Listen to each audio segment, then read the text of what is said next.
नमस्कार. संवाद प्रतिवाद या विशेष कार्यक्रमामध्ये आपल्या सगळ्यांचं स्वागत. आयुर्वेद ही भारतानं जगाला दिलेली देणगी आहे. बऱ्याचदा होतं काय की आपल्याकडे असं म्हणतात की पिकतं तिथं विकत नाही. पण गेल्या काही वर्षामध्ये भारतानं जगाला दिलेल्या आयुर्वेदाच्या देणगीचा सर्वमान्य वापर होऊ लागलेला आहे. पंतप्रधान नरेंद्र मोदी यांनी 21 जून हा योग दिन म्हणून जाहीर केला. योग ही सुद्धा भारतानंच जगाला दिलेली देणगी आहे. त्याच पद्धतीनं जवळपास 5-5.5 हजार वर्षापूर्वी आयुर्वेदानं जे काही फॉर्म्युले तयार केलेले आहेत ते आजही उपयुक्त ठरतात. गेल्या काही वर्षांमध्ये विशेषतः गेल्या 5 ते 6 दशकांमध्ये जगभरात ॲलोपॅथीचा वापर वाढला असं आपण म्हणतो. पण अजूनही भारतामध्ये आणि जगामध्ये अनेक रुग्ण किंवा अनेक डॉक्टर हे आयुर्वेदाचाच वापर करतात आणि आयुर्वेदशास्त्र हे आता जगमान्य होत चाललेलं आहे. ॲलोपॅथीमध्ये एखाद्या आजारावरती उपचार करण्याची क्षमता असते, प्रभाव असतो. तर आयुर्वेदामध्ये मुळात कोणतीही व्याधी निर्माण होऊ नये याच्यासाठी सुद्धा काम केलं जातं आणि म्हणून आयुर्वेद सुद्धा तितकाच महत्त्वाचा आहे. कोल्हापुरातच काम करणारी आर्च आयुर्वेद कंपनी, याबद्दल आपण मागच्या एका एपिसोडमध्ये बोललेलो होतो. आर्च आयुर्वेद कंपनीनं आयुर्वेदीय फॉर्म्युलानुसार जे काही रोजच्या व्याधीसाठी जे प्रॉडक्ट तयार केलेले आहेत ते मला स्वतःला खूप इंटरेस्टिंग वाटले. मधुमेहाची राजधानी म्हणजे भारत असं आपण जेव्हा म्हणतो त्यावेळी आर्च आयुर्वेदनं दीपक निमादीवटी तयार केलेली आहे. केस गळणे असेल, विस्मरण असेल, पित्त असेल, रोजच्या जगण्यामध्ये ज्या काही छोट्या मोठ्या व्याधी उद्भवतात, त्रास होतात, त्याच्यावरती रिकव्हरी करण्यासाठी आर्च आयुर्वेदचे हे प्रॉडक्ट उपयोगी आहेत. आणि म्हणून मी आज पुन्हा एकदा आमच्या स्टुडिओमध्ये आर्च आयुर्वेदच्या रेखा सारडा यांना बोलवलं आहे. त्यांचं मनापासून स्वागत. नमस्कार. नमस्कार. आपण यापूर्वी बोललेलो होतो पण आपण आता 2 मिनिटं मला पुन्हा एकदा सगळे जाणून घ्यायचे. याचं कारण असं आहे की त्या एपिसोडनंतर मी स्वतः तुमची दीपक निमादीवटी घेतली आणि मला त्याचा चांगला उपयोग झाला, हे मी अतिशय मनापासून सांगतो. मला सगळ्यात पहिल्यांदा तेच विचारायचं होतं की मुळात दीपक निमादीवटी हे तुमचं प्रॉडक्ट आहे, हे मधुमेहावरती काम करतं. बरोबर. मला स्वतःला मी विचारलं होतं, आश्चर्य वाटलं होतं की ते मधापासून तयार केलेली ती गोळी आहे. पण ही गोळी नेमकी काय करते? म्हणजे शरीरातील शुगर वाढू नये यासाठी प्रयत्न करते की इन्सुलिन निर्मिती वाढवते? ही जी गोळी आहे ती सगळ्यात महत्त्वाचं तुमच्या गट हेल्थवरती काम करते. म्हणजे तुमचं डायजेशन, आपण जे काही खातो त्याचं व्यवस्थितपणे आपल्या शरीरामध्ये त्याचं म्हणजे आपण जेवल्यानंतर किंवा काही खाल्ल्यानंतर आपल्या गटमधून त्याची एक तर प्रॉपर निचरा व्हायला पाहिजे. जे काही खातो ते अन्न पचन व्यवस्थित व्हायला पाहिजे. तर त्यासाठी ही काम करते. आणि तुम्ही जो प्रश्न विचारला की ही इन्सुलिन कमी करते किंवा वाढवते किंवा हे शुगर कंट्रोलमध्ये करते, तर ही शुगर म्हणजे जसं जसं तुमचं गट हेल्थ क्लीन होतं, तुम्हाला पोट साफ व्हायला लागतं, तसं तुमच्या शुगरचं जे प्रमाण आहे ते हळूहळू कंट्रोलमध्ये यायला चालू होतं. हां, म्हणजे बेसिकली ही डायजेशनवरती पण काम करते. हो, बेसिक डायजेशनवरती काम करते. डायजेशनवरती काम केलं की ऑटोमॅटिक तुमच्या बॉडीमध्ये जी काही एनर्जी युटिलाइज व्हायला पाहिजे ती युटिलाइज होते आणि एक्सेस जी काही घाण बाहेर पडायला पाहिजे ती बाहेर पडते. त्याच्यामुळे तुम्हाला हलकं पण वाटतं, ॲसिडिटीचा पण त्रास कमी होतो आणि सोबत बाकीच्या ज्या इतर व्याधी आहे, म्हणजे शेवटी पोट हे खूप मोठं काय म्हणतात ना, आपल्या शरीराचं एक सेंटर पॉईंट आहे पोट. आणि तिथूनच व्याधी पुढे होत असतात. तर ते पोट मेन थिंग आहे की पोट साफ होणं खूप महत्त्वाचं आहे. आपण काय खातो याच्यापेक्षा आपल्या पोटातून त्याचा व्यवस्थित निचरा होतो की नाही हे खूप महत्त्वाचं आहे. किंवा जे काही घटक आपल्या शरीराला पाहिजे, जी काही एनर्जी आहे, शेवटी साखरेतूनच आपल्या बॉडीला एनर्जी मिळते. हां, मेंदूपर्यंत एनर्जीचा पुरवठा हा साखरेतूनच होतो. पण तो किती प्रमाणात व्हायला पाहिजे, ती कुठल्या घटकातून आपल्या पोटात साखर जाते, त्याचं युटिलायझेशन प्रॉपर होतंय की नाही, हे जेव्हा कंट्रोलमध्ये येतं आपल्या गट हेल्थमधून, तेव्हा ऑटोमॅटिकली तुमच्या जे शुगर आहे ती हळूहळू कमी व्हायला लागते. अच्छा, मला पहिल्यांदा बेसिकली विचारायचं आहे की आर्च आयुर्वेद कंपनी सुरू करावी ही संकल्पना कुठून आली, कशी आली? कारण तुम्ही काही तसे BMS ची पदवी घेतलेली नाहीये. बरोबर. मग तुमच्या घरामध्ये आयुर्वेदाबद्दलचा अभ्यास कोणी करत होतं का? तुम्हाला आयुर्वेदाची गोडी कशी लागली? माझ्या आजोबांचे आजोबा, म्हणजे मी 5वी पिढी माहेरची. मी 5वी पिढी म्हणजे माझ्या आजोबांचे आजोबा, तेव्हापासून ही परंपरा चालत आली आहे. म्हणजे त्यावेळेला ते खूप आयुर्वेदिक औषधं बनवून द्यायचे. शिवाय त्यांना प्राण्यांची आणि पक्ष्यांची पण भाषा समजायची. तर ती परंपरा ही त्या पिढीतून माझ्या 5व्या पिढीपर्यंत माझ्याकडे आलेली आहे. आणि पूर्वी ॲलोपॅथीचा खूप प्रचार नव्हता. आता 50-60 वर्षापूर्वीपासून ॲलोपॅथी आलं जास्त प्रमाणात. पूर्वी आयुर्वेदच होतं आणि त्यातल्या त्यात आम्ही गावात राहणार आहे, त्यामुळे तिथे तर ह्या सुखसुविधा नव्हत्याच बिलकुल. तिथे सगळं आयुर्वेदिक पद्धतीनेच उपचार केले जायचे. आणि आपल्या भारतीय परंपरेनुसार की बाळ जन्माला आलं की त्याला घुट्टी चालू करायची, ज्याच्यामध्ये सगळे आयुर्वेदिक घटक असायचे. तर बाळाची जन्मताच त्याची जन्मल्यापासूनच त्याला ते आयुर्वेदिक औषधांच्या घुट्टी वगैरे दिलं जायचं. त्यातूनच त्याची प्रतिकार शक्ती म्हणा किंवा त्याला जे काही इम्युनिटी डेव्हलप होण्यासाठीच्या गोष्टी, ब्रेन डेव्हलप होण्यासाठी कॅल्शियम, व्हिटॅमिन डी वगैरे सगळ्या त्या आयुर्वेदातूनच मिळत जायच्या. अच्छा, पण मग तुम्हाला अशा पद्धतीची स्वतःची आयुर्वेदिक प्रॉडक्ट तयार करणारी कंपनी सुरू करावी असं कधी वाटलं? हे साधारणतः मला एक 15 वर्षापूर्वी वाटलं मला की याला आपण थोडं प्रॉडक्टमध्ये आणूया. मग याची सुरुवात मी हेअर ऑइलपासून केली होती आणि हेअर ऑइल मी घरच्या घरी बनवून ती देत होते. माझा स्वतःचा अभ्यास तर त्यानंतर मी कंप्लीट केला. म्हणजे लग्नानंतर एक 10 वर्षानंतर जेव्हा मुलं मोठी झाली मी हा अभ्यास सुरू केला आणि अभ्यासातून मग एक गोष्टी मी एक प्रोडक्ट डेव्हलप करत गेले आणि गेल्या 6 वर्षापूर्वी त्याला एका ब्रँडमध्ये घेऊन आले. आर्च आयुर्वेद ह्या ब्रँडमध्ये एका प्रीमियम पॅकेजिंग सोबत. आणि जसं जसं मी भारतात फिरते, भारताबाहेर फिरते, तर भारताबाहेर आयुर्वेदाला किती महत्त्व आहे. आफ्टर कोविड तर अतिशय जास्त त्याचं डिमांड वाढलं आहे. आणि भारताच्या बाहेर काय गोष्टी चेक केल्या जातात, म्हणजे तिथे तुम्हाला खूप स्पेसिफिक राहावं लागतं. भारताबाहेर जेव्हा तुम्ही एखाद्या गोष्टीचा पाठवण्याचा विचार करता तेव्हा तुम्हाला कुठलाही म्हणजे असं सर्वसाधारण प्रोडक्ट पाठवून चालत नाही. तिथे खूप सारे पॅरामीटर्स असतात, इन्ग्रेडियंटचे सगळे डॉक्युमेंटरी असतात, नॉर्म्स असतात. तर ते सगळे कंप्लीट करावे लागतात. आणि त्यातून मग मी एका ब्रँडमध्ये याला बनवलं आणि सगळी लायसन्सेस त्यानुसार गव्हर्नमेंटला लागणारी किंवा आपल्या ट्रेडमार्क्स असतील, बऱ्याचशा गोष्टी काय लागतात त्या मी कंप्लीट केल्या. पण मग आर्च आयुर्वेदची प्रॉडक्ट कशी ठरवता की आपल्याला या व्याधीवरती किंवा या गोष्टीसाठीचं हे प्रॉडक्ट बनवायचे, याची R&D डिपार्टमेंट तुमचं आहे का? कसं तुम्ही ठरवता?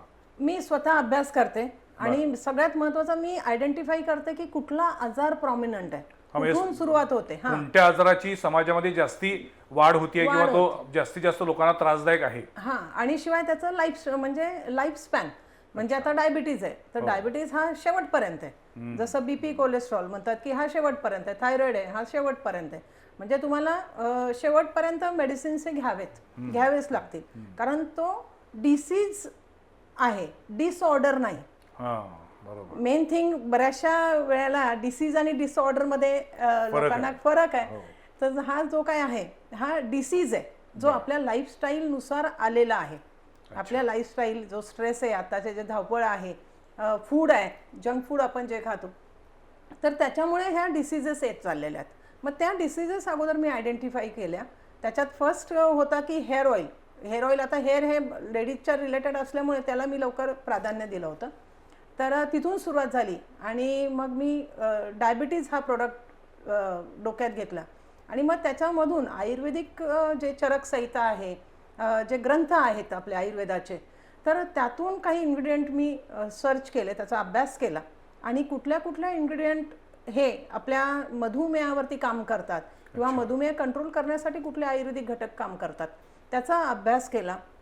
त्याचे फॉर्म्युलेशन तयार केले, त्याचे चांगले म्हणजे रॉ मटेरियल जे आहे ते कुठे चांगलं मिळतं याचा अभ्यास केला आणि तिथून मागून मग त्याचं प्रमाण ठरवलं.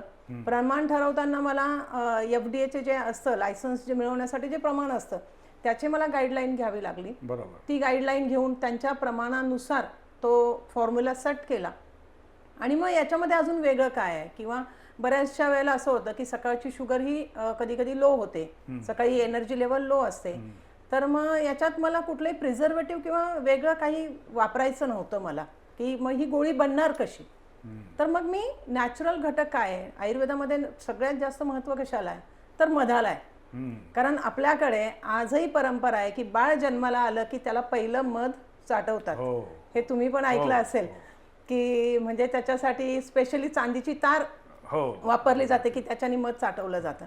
मग हा मध घटक मी तो बनवण्यासाठी वापरला आणि त्यातून मग ती सुरुवात झाली. बऱ्याचशा पेशंटना दिलं, काही आसपासचे होते, काही अननोन होते, त्यांच्यावरती देऊन रिझल्ट्स घेतले आणि जेव्हा तो गव्हर्नमेंटकडून तो FDA कडून मान्यता होऊन आला फॉर्म्युला, नंतर त्याचं पॅकेजिंग अँड सगळं डेव्हलप केलं. पण म्हणजे आर्च आयुर्वेदची प्रॉडक्ट ही टिपिकल एखाद्या आजारावरची औषधं नाहीत. म्हणजे माझं आता डोकं दुखतंय तर मी जाऊन एखादी गोळी आणली किंवा पॅरासिटामॉल घेतलं, अशी ती औषधं नाही आहेत. नाही. तर एखादी व्याधी नियंत्रणात राहावी किंवा ती व्याधी होऊच नये याच्यावर काम करणारी तुमची सगळी प्रॉडक्ट आहे. हो. आता तुम्ही शतावरीबद्दल पण, आता माझ्यासमोर हा शतावरीचा डबा आहे, हो. मागच्या वेळी पण आपण बोललो होतो. पण ह्या शतावरीचं म्हणजे आता दुर्दैवानं काय झालेलं आहे की जसं आयुर्वेदाला ग्लॅमर आलेला आहे, त्याचा प्रचार प्रसार होत चाललेला आहे, तसं त्याच्यामध्ये भेसळ पण वाढत चाललेली आहे. हो. तर मग आता ही शुद्ध शतावरी आहे हे कसं ओळखायचं? याच्यावरती कसं असतं की एक म्हणजे मी नेहमी, आता माझ्याकडे पण बरेचसे पेशंट्स येतात किंवा माझ्या आसपासचे ज्या ठिकाणी मी सोशली जाते, बऱ्याचशा ठिकाणी माझे लेक्चर्स असतात, तर मी लोकांना एक अवेअर करायचा प्रयत्न करते की तुम्ही लेबल वाचत चला. बर. जे इन्ग्रेडियंट असतात लिहिलेले, घटक जे घातलेले आहेत, त्या घटकाचं ते घटक वाचत चला आणि त्याचं प्रमाण पण कसं त्याचं योग्य आहे प्रमाण का? कसं योग्य आहे ते बघत पाहत चला. कारण शतावरीचं मी मागच्या वेळेला बोलत असं की ऑलमोस्ट 90% साखर आहे, 8.8% साखर आहे, 7.9 आहे, 10 ग्रामच्या पाठीमागे काही प्रॉडक्ट मध्ये. हां, ऑलमोस्ट. अच्छा. ऑलमोस्ट मी पाहिले, बरेचसे ब्रँड्स मी मार्केटमध्ये पाहिले की ज्यांच्यामध्ये एवढ्या प्रमाणात साखरच आहे. म्हणजे शतावरी घेतल्यानंतर साखर वाढू शकते दुर्दैवानं. हो. अरे बाप. कारण साखरेचंच प्रमाण त्याच्यामध्ये जास्त आहे. 10 पण ग्रॅमच्या मग तुम्ही मात्र तुमच्या प्रॉडक्ट मध्ये हे तंतोतंत निकष पाळलेले आहेत? हो, आपल्या प्रॉडक्टमध्ये आपण 75% शतावरी घेतलेली आहे, 5% अश्वगंधा आहे, 5% त्याच्यामध्ये जिंजर पावडर आहे की जो थोडं टेस्ट येण्यासाठी चांगलं आहे, अश्वगंधा शांत झोप लागण्यासाठी, ब्रेन डेव्हलपमेंटसाठी चांगलं आहे, आणि रेस्ट आपण शुगर घेतलेली. अच्छा. हो. पण मग तुम्ही मला, आपण ज्यावेळी गप्पा मारत होते तुम्हाला सांगितलं की तुमचा आता एक आर्च आयुर्वेदचा एक प्रॉडक्ट आहे की जो विस्मरण कमी करण्यासाठी उपयोगी आहे. तो शतावरीचा आहे का? नाही, तो शतावरी नाही आहे, तो इको माइंड म्हणून एक आहे. कुठला? यामध्ये हा इको माइंड म्हणून आहे. बर. हा, तर हा काय काम करतो नेमकं? हा काम करतो म्हणजे याच्यामध्ये ब्राह्मी, शंखपुष्पी, जटामासी, गोटुकला असे घटक आपण वापरलेले आहेत. अश्वगंधा पण याच्यामध्ये की जे ब्रेनला स्टिम्युलेट करतात. अच्छा. त्याच्यामध्ये ती ताकद आहे की ते ब्रेनसाठीच वापरलेले जातात. तर हे आता हल्ली आपण बघतो की विस्मरणाचा प्रकार खूप वाढला. म्हणजे आपला ब्रेन एवढा ऑक्युपाई झालाय बऱ्याचशा गोष्टीमध्ये की आपल्याला लवकर आठवत पण नाही. बऱ्याचदा काय होतं की आपल्याला एखादी गोष्ट माहीत असते, एखादा शब्द माहीत असतो, एखाद्या माणसाचं समोर आल्यानंतर त्याला आपण ओळखत असतो पण त्याचं नाव आठवत होत नाही. बरोबर. अरे माझ्या डोक्यात आहे पण मला ते नेमकं आठवत नाही असं पण म्हणतो. हो. अशावरती हा प्रॉडक्ट उपयोगी आहे का? अतिशय उपयोगी आहे, कारण हा एकतर 100% आयुर्वेदिक आहे. म्हणजे तुम्ही लहान मुलांपासून, म्हणजे आता जो काही अभ्यासाचा त्यांचा स्ट्रेस वाढलेला आहे, मुलांना मल्टिपल ऍक्टिव्हिटी करायच्या आहेत, त्यांना त्या अप टू मार्किंग रँकिंग पर्यंत पोहोचायचं आहे. म्हणजे आता आपण बघतो CET किंवा अशासारख्या एक्झाम, कॉम्पिटिटिव्ह एक्झाम्स आहेत, तर त्या सगळ्यांमध्ये त्यांना, म्हणजे सगळ्याच पॅरेंट्सना असं वाटतं की आपल्या मुलांनी सगळ्यात पुढे असावं. हो. हां, मग प्रत्येकाची म्हणजे ती क्षमता असते ना, तर त्यासाठी हा आपल्याला अतिशय चांगला उपयोग होतो. आणि आता कसं झालंय की पूर्वी आपल्याला मोबाईल फोन लावायचा म्हटलं तर 10 नंबर डायल करावं लागायचे. आता काही नाही, आता डायरेक्ट आपण गुगलला सांगितलं की ह्या नंबरला कॉल कर की कॉल लागतोय. म्हणजे नंबर सुद्धा आता आपल्याला आठवण ठेवायची गरज नाही. पूर्वी आपल्याला 10 अंकी लँडलाईन नंबर आठवायचा. जेवढ्या सुविधा किंवा जेवढी टेक्नॉलॉजी डेव्हलप होत चालली आहे तसं एक प्रकारे माणूस स्वतःला अधू करून घेत चाललेला आहे. हो, आणि आता AI तर मोठी जागा घेतली आहे. म्हणजे तुमची पुस्तकं सगळी मागे पडत चालली. म्हणजे तुम्हाला काही शोधायची गरजच नाही. तुम्ही डायरेक्ट AI ला विचारलं की AI तुम्हाला विदिन अ सेकंड तुम्हाला सगळी आन्सर देतात. त्यामुळे ब्रेनला जो काही स्टिम्युलेट होण्यासाठी जी काही एनर्जी वापरावी लागते ती होतच नाही. अगदी खरं आहे. पण हे अशा पद्धतीच्या तुमच्या प्रॉडक्ट मधनं कोणतेही त्याला साईड इफेक्ट नाही. बिलकुल नाही. त्यामुळे ते मुलांना पण घेता येतं, आणखीन वयोवृद्धांना पण घेता येतं. म्हणजे विस्मरण जर टाळायचं असेल किंवा मेंदूला अधिक ऍक्टिव्ह करायचं असेल तर तुमचा हा प्रॉडक्ट उपयोगी आहे. अतिशय उपयोगी आहे. आयुर्वेदामध्ये असं म्हणतात की कोणत्याही माणसाची जी प्रकृती असती ती वात, पित्त आणि कफ या 3 पॅरामीटर्सवरती तपासली जाते. पित्ताचा त्रास होतोय हे आता इतकं कॉमन ही तक्रार आहे सगळ्यांची की कुणाला मग ते मळमळायला लागतं, कुणाला उलट्या होतात, कुणाचं डोकं दुखायला लागतं. म्हणजे पित्ताच्या त्रासाचे सिम्पटम्स प्रत्येकाचे वेगवेगळे असू शकतात. तुमचं एक प्रॉडक्ट आहे की जे पित्त कंट्रोल करतं. काय आहे ते? पित्तहारी चूर्ण म्हणून आहे. ऍक्च्युली त्याला पित्तहारी चूर्ण आहे, पण ते टॅबलेट म्हणजे जसं च्युएबल फॉर्म मध्येच याला सुद्धा बनवलंय. बर. म्हणजे गोळी घेताना असं वाटायला नको की मी गोळ्याच खूप घेतोय, कारण हल्ली गोळ्यांचा एवढा भरडीमार आहे. तर प्रत्येक फॉर्म मध्ये गोळी, कधी कधी लोकांना इरिटेट होतं ते की गोळी गोळी असं होतं. म्हणून आपण ही च्युएबल मध्ये आणली आहे.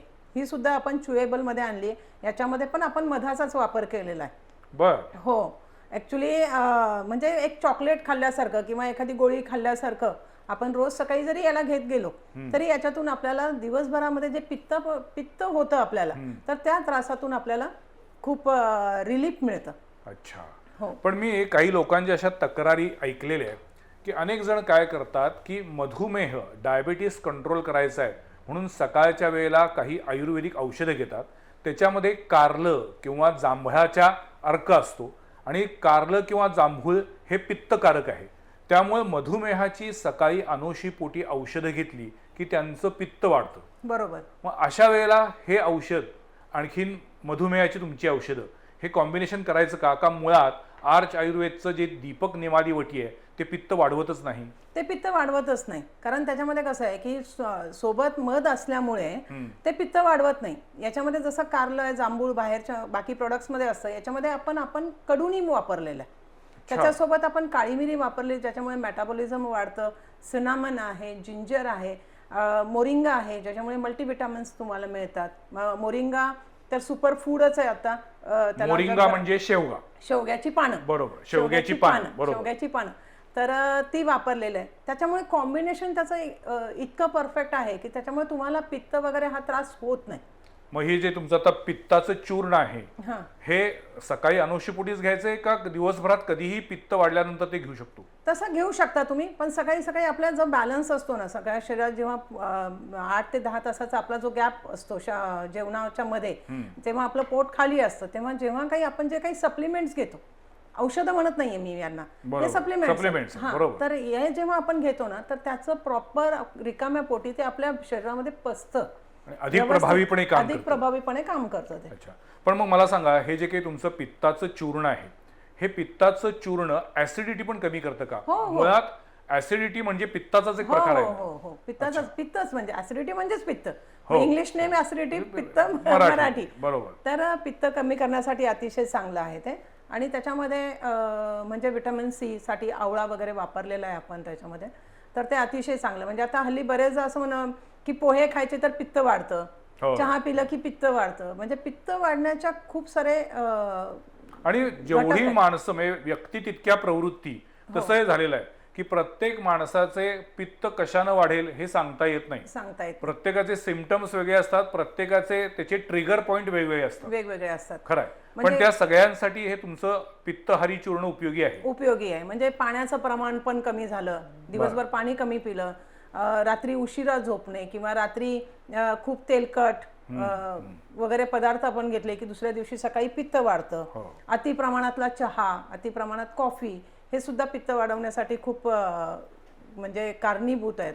पण मग जेव्हा आपण म्हणतो की चहा किंवा कॉफी यांचं सुद्धा एक व्यसन लागतं, अशा काळामध्ये तुम्ही तुमचा चहा पण बनवलेला आहे. तुमच्या चहाचं वेगळेपण काय आहे? आमचा चहा जो आहे ब्लू टी, तर तो एकतर गोकर्णाच्या फुलांपासून बनलेला आहे. तो ब्लू टी नाव पण अपराजिता ब्लू टी, अपराजिता नाव आहे, अपराजिता ब्लू टी, की जो एकतर रेग्युलर चहापेक्षा खूप वेगळा आहे. त्याचे जे बेनिफिट्स आहेत ते आयुर्वेदिक दृष्ट्या खूप चांगले आहेत. रेग्युलर आपल्या ग्रीन टी पेक्षा ते 4 टाइम बेटर आहे. आणि अपराजिता हे आपल्या मेंदूला शांत ठेवण्यासाठी किंवा स्टेबल ठेवण्यासाठी खूप काम येतं. शिवाय मेटाबॉलिझम वाढवतं. मेन आपल्या शरीरात आहे मेटाबॉलिझम, जे आपण म्हणतो की चयापचय चांगलं असलं पाहिजे. जर तुमचा मेटाबॉलिझम रेट जर चांगला असेल तर तुम्हाला शक्यतो व्याधी होत नाही.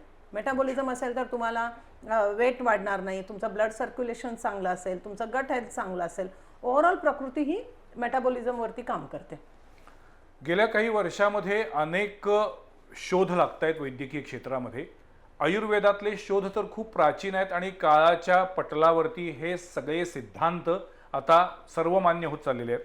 पण त्यातला एक सिद्धांत असा आहे की अनेकांच्या आजाराचं मूळ पोटात असतं, तसंच ते प्रत्येकाच्या मनातही असतं. म्हणजे जेव्हा आपण नकारात्मक विचार करत असतो, ताण तणाव घेतो, मला काहीतरी झाले असं आतनं वाटायला लागतं, तेव्हा तुमचं आजारपण वाढतं. बरोबर. हे तुमचे सगळे जे प्रॉडक्ट आहेत त्याला तुम्ही अतिशय चांगला शब्द वापरलात की ही औषधं नाही आहेत, तर ही सगळी लाईफस्टाईल कंट्रोल करणारे सप्लिमेंटरी प्रॉडक्ट आहेत सगळे. बरोबर. सो अशा वेळेला कोणतंही आयुर्वेदिक औषध घेताना, कोणतंही आयुर्वेदिक उत्पादन घेत असताना मानसिकता पण तेवढीच महत्वाची असते ना. अतिशय महत्वाची असते. या दृष्टीनं तुम्ही तुमच्याकडे येणाऱ्या लोकांचं कधी त्यांचं काही काउन्सिलिंग करता का? हो, काउन्सिलिंग 100% आम्ही करतो. कारण मी नेहमी असं मानतो की कुणाकडे, कोणताही वैद्य असू दे, डॉक्टर असू दे, कुणाकडे गेल्यानंतर जोपर्यंत समोरची जी व्यक्ती तुम्हाला औषध देते त्या व्यक्तीवरती तुमचा विश्वास असत नाही तोपर्यंत त्या औषधाचा गुण येत नाही. बरोबर. सो त्या दृष्टीनं तुम्ही तुमच्याकडे येणाऱ्या ज्या काही पेशंट्स सदृश्य जी काही मंडळी असतात त्यांच्याशी संवाद साधता का, काउन्सिलिंग करता का, त्यांना तुम्ही तुमचे प्रॉडक्ट कसे देता? त्यांना आम्ही म्हणजे मी त्यांचं म्हणजे कंप्लीट ऐकून घेतो, आम्ही त्यांना व्यवस्थित गाईड करतो आणि खरोखर म्हणजे आतापर्यंत माझ्याकडे 50,000 पेक्षा जास्त लोक येऊन गेली किंवा त्यांनी फोनवर सुद्धा आम्ही संपर्क साधतो, फोनवर सुद्धा मी त्यांच्याशी बोलते आणि त्यांचा एवढा विश्वास बसलेला आहे ना. म्हणजे आताच मी 2-3 दिवसापूर्वी पाहिलं की आपलं प्रोडक्ट हे निमादिवटी आमचा पोर्ट ब्लेअर पर्यंत म्हणजे अंदमान निकोबार पर्यंत पोहोचलाय. अरे वा. हो, म्हणजे आर्च आयुर्वेदचं कार्यक्षेत्र आता वाढत चाललेलं आहे. खूप म्हणजे इकडे आसाम, सिलिगुडी, इकडे चेन्नई, मद्रास वगैरे म्हणजे कुठे जातं मला हे जेव्हा आमच्याकडे हे आले कुरिअरच्या रिसिट्स आल्या तेव्हा कळलं की हे आपलं प्रोडक्ट इथेपर्यंत पोहोचले. 3 दिवसापूर्वी कराडवरून एक 3 पेशंट आलेले, त्यांना रेफरन्स हैदराबादमधून मिळालेला. हैदराबादमध्ये त्यांच्या एका नातेवाईकांनी हे प्रोडक्ट घेतलं आणि त्यांचे रिझल्ट चांगले आले म्हणून ते कराडवरून माझ्याकडे घ्यायला आले की मॅडम आम्हाला जवळ असून माहिती नाही. म्हणजे हे माउथ टू माउथ पब्लिसिटीने खूप लोक येत आहेत आणि त्याचा गुण ज्यांनी अनुभवलेला आहे ते दुसऱ्याला सांगतात, ते दुसऱ्यांना सांगतात. कारण मधुमेह आता हल्ली म्हणजे कॉमन झालेला आहे. तर आणि त्यांचं जे समाधान किंवा त्यांचा जो विश्वास जो आहे ना तो एवढा परफेक्ट आणि एवढा पक्का बसलेला असतो ना की ऑटोमॅटिक जसं म्हणतात ना एखाद्या गोष्टीवरती विश्वास ठेवला तर ते लागू पडतंच पडतं. पण मग तुमच्याकडे जेव्हा एखादी व्यक्ती येते आणि ती सांगते की मला हा त्रास आहे, मी आजार म्हणणार नाही, त्रास आहे, सो त्याच्यावरती मी काय करू, सो तुम्ही तुमचे त्यांना प्रॉडक्ट देताच पण त्याच्याबरोबरीनं काही पथ्य सांगता का किंवा लाईफस्टाईल डेव्हलपमेंट काही सांगता का?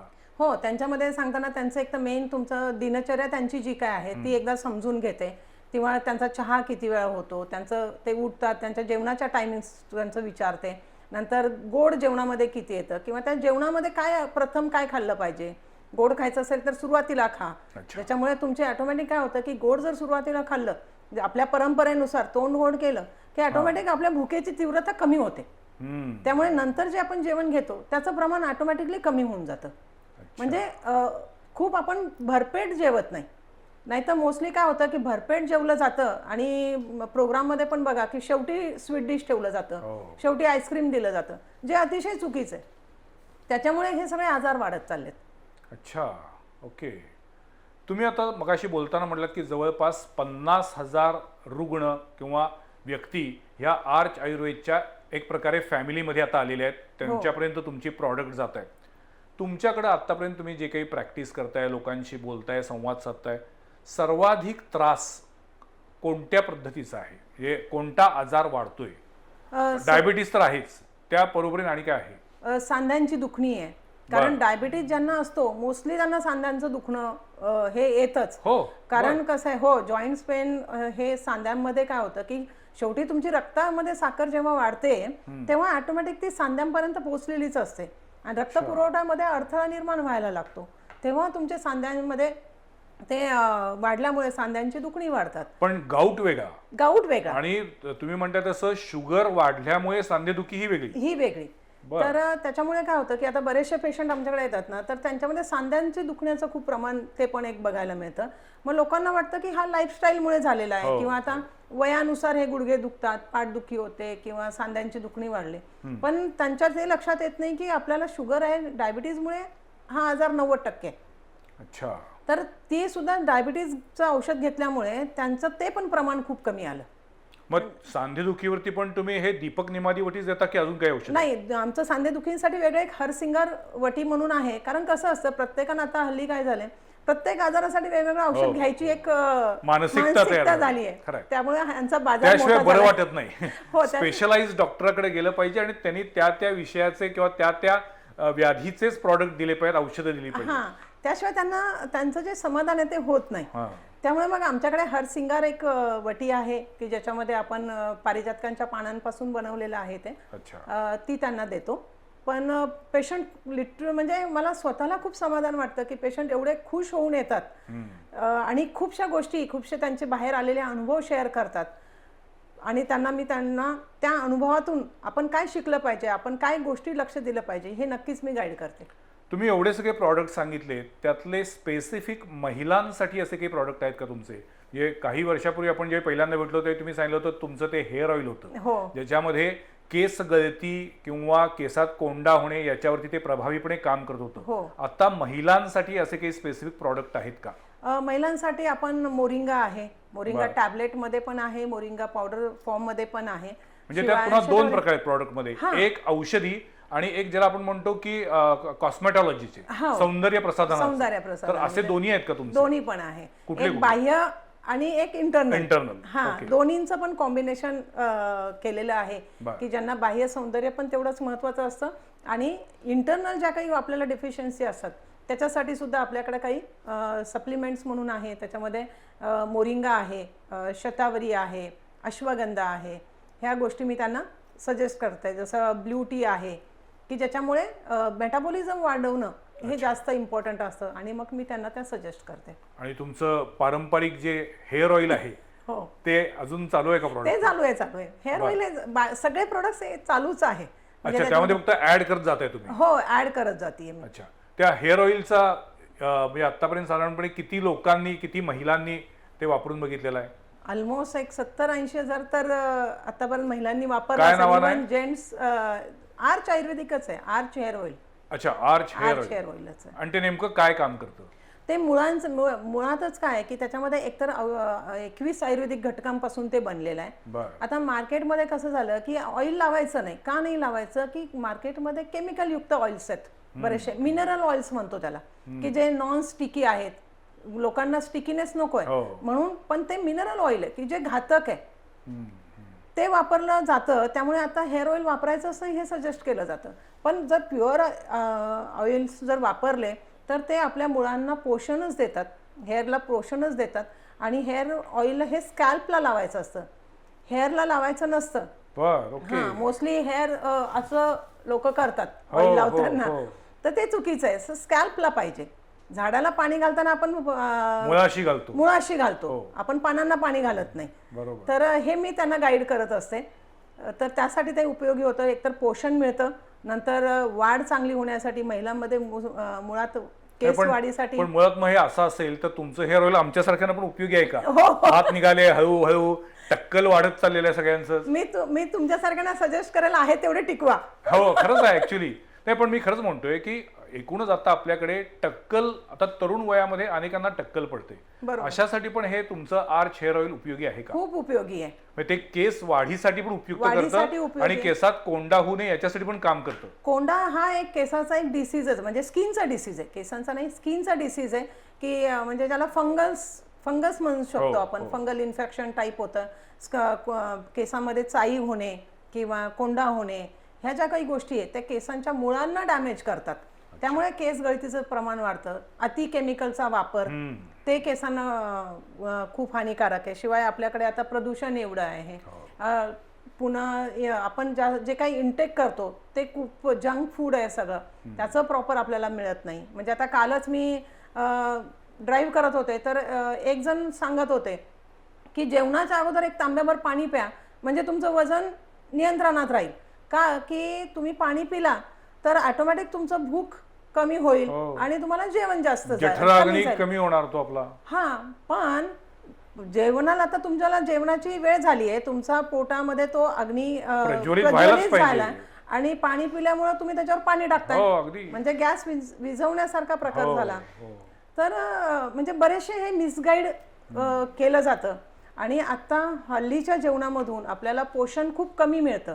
हो विटॅमिन मिनरल्सची कमतरता खूप झाली आहे, म्हणून सप्लिमेंट्स मार्केटमध्ये आलीत. हो आणि त्यातही तुम्ही जर इंटेक D12 B12 हे आता इतकं सर्रास झालेलं आहे की काही आजार असेल तर अनेकदा डॉक्टर सांगतात की तुम्हाला एकतर काहीतरी संसर्ग झालेला आहे आणि मग त्याच्यासाठी ही इंजेक्शन घ्यायला पाहिजेत, इम्युनिटी बूस्टरचे डोस घ्यावे लागतील, किंवा आता जसं आता मॅडम म्हटल्या रेखा सारडा मॅडम, तसं तुमच्या शरीरामध्ये या सगळ्या गोष्टी कमतरता असल्यामुळे या गोळ्या घ्या. मग त्याच्यामध्ये व्हिटॅमिन पासून ते अगदी B12 किंवा D12 याच्यापर्यंत सगळ्या गोष्टीची तुम्हाला ते घ्यावंच लागतं. पण मग ह्याचा सगळ्याचं मूळ आहे आपल्या आहारामध्ये. तर ते प्रमाणात जर ते घेतलं, कमीच घेतलं, ऑलरेडी त्याच्यामध्ये विटॅमिन मिनरल्स कमी आहे आणि आहारच कमी घेतला तर तुमच्यामध्ये डिफिशियन्सी वाढणार, तुम्हाला लवकर कुठलाही आजार लवकर होणार, ती तुम्हाला कमतरता येणार, मग तुम्हाला अगेन विटॅमिन मिनरल्सच्या गोळ्या घ्यायला पाहिजे. तर हे चुकीचं आहे. म्हणजे बऱ्याचदा आता आपण मोबाईलवरती पण आपण जे काही ऐकतो, वाचतो, मोस्टली ऐकतो, तर आपण हे कुणाकडून ऐकतोय, कुठला तज्ज्ञ तज्ज्ञ आहे की नाही आहे आणि त्याला आपण कुणाला फॉलो करतो, हा खूप अवेअरनेस यायला पाहिजे. खरंय. म्हणजे व्हॉट्सअप युनिव्हर्सिटीमधून मिळणारं ज्ञान हे आता आधी पहिल्यांदा खरं आहे, योग्य आहे का हे तपासलंच पाहिजे. कारण दुर्दैवानं 70 ते 80% फेक व्हिडिओ यायला लागलेले आहेत. आरोग्य क्षेत्रातही फेक नॅरेटिव्ह पसरवण्याचे प्रकार वाढत चाललेले आहेत, हे आपलं दुर्दैव आहे. मला सगळ्यात शेवटच्या टप्प्यात तुम्हाला विचारायचं आहे की या सगळ्या पार्श्वभूमीवरती आर्च आयुर्वेद ही कंपनी तुम्हाला कुठं न्यायचं तुमचं उद्दिष्ट आहे, काय विजन आहे? जसं म्हणतात ना की सुरुवात ही आपल्यापासून झाली पाहिजे, म्हणजे त्याचा सेंटर पॉईंट हा आपला पाहिजे. म्हणजे कोल्हापूरमधून ही सुरुवात केलेली आहे, ही झालेली आहे. आज मला खूप आनंद वाटतोय की जोधपूर, जयपूर ठिकाणी आमचं प्रोडक्ट जात आहे, अंदमान निकोबारपर्यंत प्रोडक्ट पोहोचलं आहे. आणि बरेचसे 1-2 डॉक्टर आहेत माझ्याकडे की जे बाहेरच्या देशामध्ये पण पाठवतात त्यांच्या पेशंटना.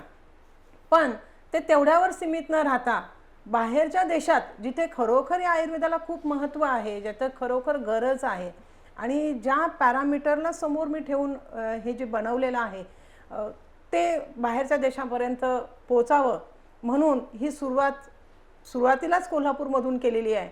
आणि त्यासाठी बी चॅनलसारखं माध्यम, अत्यंत प्रभावी माध्यम हे खरोखर लाभलंय, हे खूपच म्हणजे माझ्यासाठी भाग्याची गोष्ट आहे. पण मग तुम्ही एखादा च्यवनप्राश सारखं टॉनिकचं काही प्रॉडक्ट करणार आहात का? ती गरज आहे, कारण आजकाल सगळेजण म्हणतात की इम्युनिटी कमी झालेली आहे. सो अशा वेळेला असं काही प्रॉडक्ट तयार करण्याचा विचार आहे का? नाही, माझा थोडा अजून एक विचार असा आहे की थोडं लहानपणापासून लहान मुलांना जसं कॉम्प्लान किंवा बोर्नव्हिटा दिलं जात होतं, आता हल्ली मुलं जास्तीत जास्त पिझ्झा, पास्ता ह्या गोष्टीकडे वळतात. तर त्यांच्या आवडीचाच पण आयुर्वेदिक घटक असलेला एक सॉस किंवा एक स्प्रेड, ज्याला आपण जॅम जसं लावतो किंवा, तर तसं एक बनवायचं एक माझं ऑलरेडी फॉर्म्युला सेट आहे, परंतु तो अजून प्रोडक्ट मार्केटमध्ये मी नाही आणलेला, की जेणेकरून मुलांना तो खाताना पण चांगला वाटला पाहिजे आणि ते आयुर्वेदिक घटक त्यांना त्यांच्या पोटात गेले पण पाहिजे, जेणेकरून आपण खालून मुलांपासूनच त्यांचं हेल्थ सुधारू शकतो, चांगली ठेवू शकतो. भविष्यामध्ये अजून काही, जसं आता तुम्ही सांगितलं हा लहान मुलांसाठीचा एक आयुर्वेदिक प्रॉडक्ट असेल, अशी अजून काही प्रॉडक्टची रेंज वाढवण्याचा विचार आहे? अजून थोडा नाही विचार केला तसा, जे आता आहेत त्याच्यावरतीच फोकस, त्यावरती अगोदर यातूनच हीच खूप मेन बेसिक गरज आहे की ज्याच्यामध्ये आता वेट लॉस साठी आता आपल्याकडे जे एक प्रोडक्ट आहे की जे कम्प्लिटली प्लांट बेस आहे, घेण्यासाठी अतिशय सोपं आहे. म्हणजे मी ही रेंज बनवताना सुद्धा लोकांना ते 2-3 वेळा घ्यावं लागलं पाहिजे किंवा त्याचे काही नियम पाळले गेले पाहिजे असं न करता एकदम सुटसुटीत त्याचा डोस किंवा घेण्यासाठी अतिशय इझी असलं पाहिजे, अशा पद्धतीने बनवलेले आहेत. आणि पुढे चालून अजून त्याच्यामध्ये अजून प्रोग्रेसिव्ह आपल्याला काय करता येईल. पण याच्यातल्या सगळ्या इन्ग्रेडियंट्सच्या अस्सलतेबद्दल आणि शुद्धतेबद्दल तुम्ही खात्री देता? 100% खात्री देते, कारण त्याच्यामध्ये कोणतीही तडजोड असत नाही. तो फर्स्ट आहे, ती फर्स्ट प्रायोरिटी आहे की ती तडजोड मला त्या इन्ग्रेडियंट मध्ये नाही करायची आहे. किंवा जे मी मार्केटमध्ये आता बघतीये की कशा पद्धतीने, म्हणजे आता एक थोड्या दिवसापूर्वी एका कप सिरपमध्ये 1500 लिटरच्या कप सिरपमध्ये 900 किलो साखर, हे जेव्हा मी ऐकलं तेव्हा मला कप सिरप वरती सरकारनं बंदी घातली शेवटी. तर एवढ्या प्रमाणात वापर होतोय, त्यामुळे मी याला मॅक्सिमम प्रोडक्टमध्ये मध आणि तो पण नॅचरल वेमध्ये कसा वापरता येईल याच्यावरती भर दिला आहे. बऱ्याचदा लोकांना असं वाटतं की महाग आहे किंवा, पण त्याचे जे इन्ग्रेडियंट आहे, त्याची जी शुद्धता आहे, त्याच्याबद्दल मी 100% खात्री देऊ शकते. हा मुद्दा अत्यंत महत्त्वाचा आहे. दुर्दैवानं आपल्या देशामध्ये अनेक औषध निर्मिती कंपन्यांच्या कारभारावरतीच प्रश्नचिन्ह निर्माण होऊ लागलेलं आहे. म्हणजे एखादी औषध निर्मिती कंपनी ही किती टक्के फायदा मिळवते हा भाग बाजूला ठेवूया, पण ज्या पद्धतीनं रुग्णांवरती प्रयोग होत आहेत आणि नफेखोरीच्या नादामध्ये रुग्णांची दिशाभूल केली जाते आहे, तो अत्यंत भीषण प्रकार आहे. अशा परिस्थितीमध्ये आर्च आयुर्वेद हे त्यांच्या प्रत्येक आयुर्वेदिक प्रॉडक्टमध्ये इन्ग्रेडियंट्स, त्याच्यातले जे घटक आहेत, हे घटक शुद्ध असतील, ते अस्सल असतील याची खात्री देत आहे. एकीकडे आपण म्हणतोय की गेल्या काही वर्षामध्ये रासायनिक शेतीमुळे आपल्या सगळ्यांच्या आरोग्यावरती विपरीत परिणाम होतोय. त्यामुळे सगळ्या जगाला आता सेंद्रिय शेतीचं महत्त्व पटलेलं आहे. तसंच आता औषधांच्या बाबतीत पण असलं पाहिजे. रासायनिक औषधांपेक्षा सुद्धा आपल्या निसर्गातून, आयुर्वेदातून आलेली जी काही औषधं आहेत, जी काही उत्पादनं आहेत, याचा आपल्या आरोग्यासाठी अतिशय उत्तम उपयोग होऊ शकतो. आणि त्या दृष्टीनं कोल्हापुरातील रेखा सारडा या आर्च आयुर्वेदच्या माध्यमातून गेली 8 ते 10 वर्ष काम करतायत. त्यांचे अनेक प्रॉडक्ट कोल्हापूरमध्ये उपलब्ध आहेत. मी जेव्हा जेव्हा त्यांना भेटतो तेव्हा त्यांना म्हणतो की तुम्ही आता याचं डिस्ट्रीब्युशन अधिक मोठं करा, वाईड करा, कोणत्याही मेडिकल शॉपमध्ये हे प्रॉडक्ट मिळालं पाहिजे. त्यावर त्यांचं उत्तर पण फार महत्त्वाचं असतं. त्या म्हणतात की याचा प्रसार प्रचार व्हायला पाहिजे, पण त्याचवेळी केवळ नफेखोरीसाठी मी त्याची किंमत वाढवणार नाही, कारण मग डिस्ट्रीब्युशन करत असताना सुद्धा त्याच्याबद्दलच्या ज्या काही मार्केटिंगच्या सगळ्या ज्या काही कृत्या असतात त्या कराव्या लागतील, त्या करतीलही, पण माझ्या प्रॉडक्टमध्ये सर्वसामान्य लोकांना दिलासा देणारे घटक आहेत आणि ते त्यांना रास्त दरामध्ये मिळावेत ही माझी इच्छा आहे. सो आर्च आयुर्वेदला आणि तुम्हाला खूप खूप शुभेच्छा. पुन्हा काही दिवसांनी मी तुम्हाला विचारेन की आता नवीन कुठला प्रॉडक्ट आणलायत का. मगाशी तुमचं उत्तर इतकं निर्मळ आणि प्रामाणिक होतं, त्याबद्दल तुमचं अभिनंदन. नाहीतर लोक सांगतात हो माझा एम आहे, माझं ध्येय आहे की पुढच्या वर्षापर्यंत मला इतक्या कोटीचा टर्नओव्हर करायचा आहे आणि आमचे प्रॉडक्ट इतके वाढलेले असतील. पण तसं नाही आहे. जे समोर आहे ते मी चांगलं करणार, ते अधिक प्रभावी, अधिक व्यापक करणार आणि मग दुसऱ्या प्रॉडक्टकडे वळणार. हे तुमचं प्रामाणिक उत्तर मला खूप आवडलं. आज आमच्या स्टुडिओमध्ये तुम्ही आलात आणि तुमच्या या विशाल प्रॉडक्ट रेंजबद्दल आणि आर्च आयुर्वेदबद्दल सविस्तर माहिती दिलीत, याबद्दल तुमचे खूप खूप आभार. खूप खूप आभार सर, धन्यवाद. पुढच्या सोमवारी पाहायला विसरू नका आणखीन एका विषयावरील चर्चा संवाद प्रतिवादमध्ये. नमस्कार.